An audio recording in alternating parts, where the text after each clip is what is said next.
सेवण मां के ख़बर ॾींदा आहियूं। मोहम्मद सफ़र सेवानी जी रिपोर्ट मुताबिक़ वज़ीर आला सिंध सैयद मुराद अली शाह जूं पंहिंजी रिहाइशगाह वार में अवाम सां ईद मिलण बैदि मीडिया सां ॻाल्हियूं।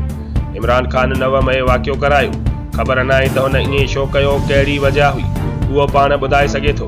उन वाक़िए जे करे असांजी पूरी दुनिया में मुल्क जी बदनामी थी।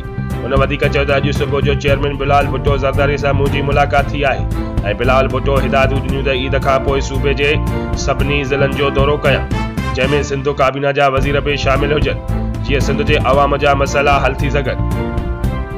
वधीक हुन चयो त सिंध जे अवाम असांजो साथ ॾिनो आहे ऐं हाणे असां अवाम जी ख़िदमत कंदासीं। सदर आसिफ अली ज़रदारी बिलाल भुट्टो ज़रदारी जी कोशिश आहे त अवाम जे उमीदनि ते पूरो लहूं, महांगाई ऐं बेरोज़गारीअ खां तंग अवाम खे बुनियादी सहूलियतूं फराहम कंदासीं। नवाज़ लीग सां पीपल्स पार्टीअ जा के बि इख़्तिलाफ़ न आहिनि। नवाज़ लीग जी वफ़ाक़ी हुकूमत जो हिसो न आहियूं, पर हुकूमत जी हिमायत कई आहे। अवामी मसइलनि ते ध्यानु ॾियारणु ऐं आवाज़ उथारण खे इख़्तिलाफ़ नाहे चइबो। सिंध जे कचे में अमन अमान जी सूरत हाल जी बहितरीअ लाइ क़दम खणूं पिया। सिंध अंदरि मंशात ख़िलाफ़ पुलिस कार्रवाइयूं करे पई। बोॾे मुतासिरनि लाइ 21 लख घर ठहंदा, जिन मां 5 लख ठही चुका आहिनि।